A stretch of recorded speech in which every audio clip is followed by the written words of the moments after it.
Shalom Bapak Ibu yang diberkati Tuhan, jumpa lagi dengan saya hari ini Minggu tanggal 30 Mei 2021. Apa kabar Bapak Ibu sekalian? Pasti dalam keadaan sehat-sehat saja dan selalu diberkati oleh Tuhan di tengah-tengah pandemi COVID-19 atau penyakit coronavirus atau COVID-19. Selama kita mengikuti regulasi aturan yang disampaikan oleh pemerintah berkaitan dengan prokes COVID-19, jangan lupa 5M akan membantu dan menolong saudara tentunya. Tentunya Tuhan menolong saudara dan menolong saya.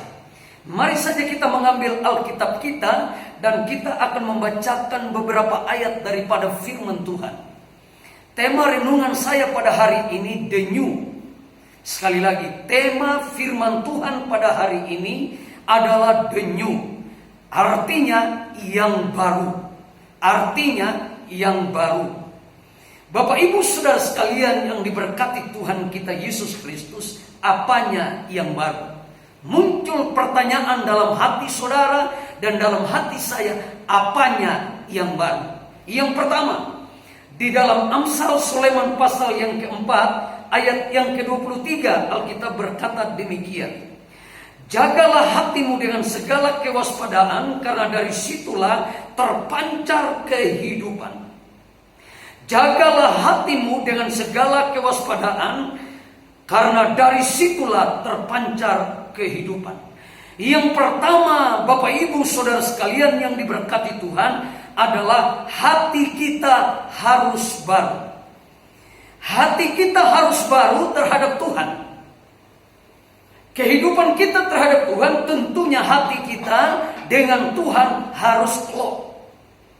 Hati saudara dan hati saya harus klop dengan hati Tuhan. Hati yang baru, saudara-saudara sekalian, terhadap Tuhan merupakan sesuatu yang sangat penting. Jadi hati saudara terhadap Tuhan harus baru. Hati saudara terhadap Tuhan, Tuhan tahu dan Tuhan kenal. Hati saudara adalah hati yang baru atau hati yang jahat. Hati yang baru atau hati yang lama. Tuhan mengenal hati saudara. Dalam hati saudara, saudara yang mengenal dan Tuhan mengenal. Saya tidak mampu mengenal hati saudara.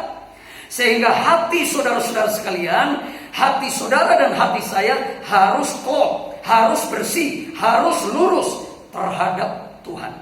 Yang kedua, saudara-saudara, hati saudara harus lurus, tegak lurus terhadap diri saudara sendiri. Jadi hati saudara terhadap diri saudara sendiri harus tegak lurus, harus benar, harus mulia, harus suci, harus benar. Jangan sampai hati kita adalah hati yang jahat. Hati kita adalah hati yang lama. Hati kita adalah hati yang buruk. Tetapi hati saudara dengan diri saudara harus hati yang lurus dan bersih.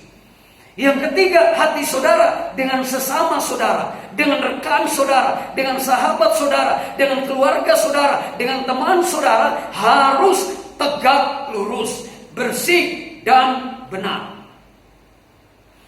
Alkitab berkata, jagalah hatimu dengan segala kewaspadaan. Jadi hati harus dipagari, harus dilindungi, harus diatur supaya berada pada track jalur firman yang benar. Jadi terhati terhadap Tuhan, hati terhadap diri sendiri, hati terhadap sesama harus klop, harus sesuai, harus takut akan Tuhan, harus benar, harus clear, harus suci, harus mulia. Sehingga kita melihat kemuliaan Tuhan. Yang kedua, apanya yang baru? Pikiran. Alkitab berkata dalam Kolose pasal yang ketiga ayat yang kedua, pikirkanlah perkara-perkara yang di atas, jangan yang di bawah. Jadi hati saudara, setelah pikiran saudara, pikirkan tentang Tuhan secara benar. Sekalipun kita ada dalam situasi yang sulit, yang sukar, yang susah, kita harus berpikir tentang Tuhan yang benar. Kita harus berpikir bahwa Tuhan akan tolong kita. Kita berpikir bahwa Tuhan akan memberkati kita. Pikiran kita terhadap Tuhan harus selalu benar. Pikiran terhadap diri saudara sendiri. Saudara harus berpikir tentang diri saudara. dan harus berpikir yang benar tentang diri saudara, karena saudara berharga di mata Tuhan. Berpikir yang lurus, berpikir yang tegak lurus, berpikir yang benar tentang diri saudara terhadap Tuhan. Yang ketiga, pikirkan tentang sesama saudara. Pikir yang benar, pikir yang lurus, pikir yang tegak lurus. Selalu berpikir yang positif. Pikiran positif, it is okay. Tapi negatif Corona 19 tidak boleh. Kita berjuang supaya selalu kita berada dalam perlindungan Tuhan. Selalu positif.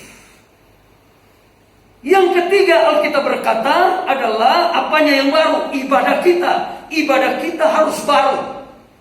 Ibadah cara-cara lama. Jangan menciptakan ibadah yang kaku. Ibadah yang biasa. Ibadah yang sentralistik. Ibadah yang tidak membawa dampak. Ibadah yang tidak membawa impact. Ibadah yang tidak membawa pengaruh apa-apa. Tapi ibadah kita, kata Alkitab, janganlah kamu menjauhkan diri dari pertemuan-pertemuan ibadah yang ada. Seperti yang dibiasakan oleh beberapa orang. Tetapi hendaklah kamu saling menasehati. Hendaklah kamu saling menasehati. Jadi ibadah itu, saudara-saudara sekalian, terhadap Tuhan harus benar. Nyanyi betul, nyanyi dengan benar, worship dengan benar, doa dengan benar, penyembahan dengan benar terhadap Tuhan saudara. Dan ibadah saudara harus benar dengan diri saudara. Saudara harus benar. Bukan ibadahnya, saudara harus benar. Berdiri tegak lurus dengan Tuhan. Minta pertolongan Tuhan, minta anugerah Tuhan. Supaya ibadah saudara, diri saudara benar ketika saudara berdiri atas nama Tuhan. Yang ketiga, ibadah dengan sesama. Informasi kepada sesama tentang ibadah.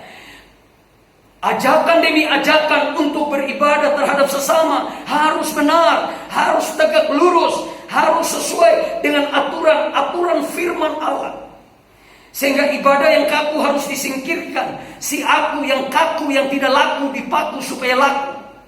Jadi ibadah yang benar adalah ibadah yang menghadirkan Tuhan. Saya berdoa pada hari ini, berapa banyak di antara saudara yang mau melihat anugerah Tuhan? Angkat tangan saudara. Dan kita akan berdoa. Bapa yang ada di dalam sorga, lihatlah tangan-tangan yang terangkat pada hari ini. Mereka datang dengan berbagai-bagai macam pergumulan. Mereka datang dengan berbagai-bagai macam tantangan. Ada mereka yang datang dengan persoalan rumah tangga, persoalan suami, persoalan istri, persoalan anak-anak, persoalan mantu, persoalan cucu, persoalan cicit, persoalan-persoalan yang ada di sekitar lingkungan mereka. Bapa di dalam sorga, Engkau adalah Allah yang menjawab doa. Karena doa mujizat terjadi. Ada yang datang dengan berbagai macam penyakit. Darah tinggi, darah rendah, leukemia, migrain, asam urat, kanker, tumor. Segala macam jenis penyakit. Termasuk COVID-19. Tuhan memberikan kami kekuatan untuk mampu menghadapi seluruh tantangan yang sedang kami hadapi. Oleh karena bilur Tuhan Yesus menolong dan memberkati kami sekalian. Kami terima mujizat di dalam nama Tuhan Yesus Kristus. Haleluya, haleluya, haleluya, amin. Bapak Ibu Saudara sekalian yang diberkati Tuhan, sebelum kita mengakhiri ibadah ini, ada beberapa pengumuman yang saya mau sampaikan kepada kita. Yang pertama, ibadah Gereja Bethel Indonesia Titian Asri, Blok C2 nomor 9 Kota Bekasi, diadakan 2 kali jam ibadah. Ibadah yang pertama jam 9 pagi, ibadah yang kedua jam 10 pagi, disertai dengan protokoler kesehatan COVID yang ketat. Jangan lupa 5M. Informasi yang kedua, ibadah dari hari Senin sampai hari Sabtu belum ada ibadah tatap muka, tetapi kita menggunakan berbagai macam media. Media yang pertama melalui Zoom. Media yang kedua kita bisa video call. Media yang ketiga kita bisa telepon langsung.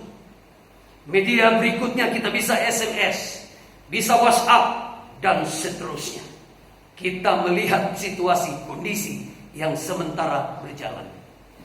Terima kasih untuk perhatian Bapak Ibu untuk jam-jam ibadah yang saya sampaikan ini. Yang terakhir, apabila Bapak Ibu, saudara-saudariku sekalian, di mana saja Bapak Ibu berada, bisa membantu, bisa memberikan persembahan, memberikan apa saja untuk Gereja Bethel Indonesia Titian Asri, kami akan menerima dengan sukacita dan dengan senang hati apa saja yang diperbuat untuk pelayanan pekerjaan Tuhan. Berkat-berkat Tuhan, persembahan yang Bapak Ibu berikan bisa Bapak Ibu sampaikan di Bank BCA Bekasi dengan nomor rekening 066 101 4236. Sekali lagi, Bank BCA Bekasi dengan nomor rekening 066 101 4236. Seluruh persembahan Bapak Ibu saudara-saudariku sekalian, di mana saja kita berada, saya berdoa agar Tuhan memberkati dengan berlimpah, limpah dan limpah. Sampai jumpa dan shalom.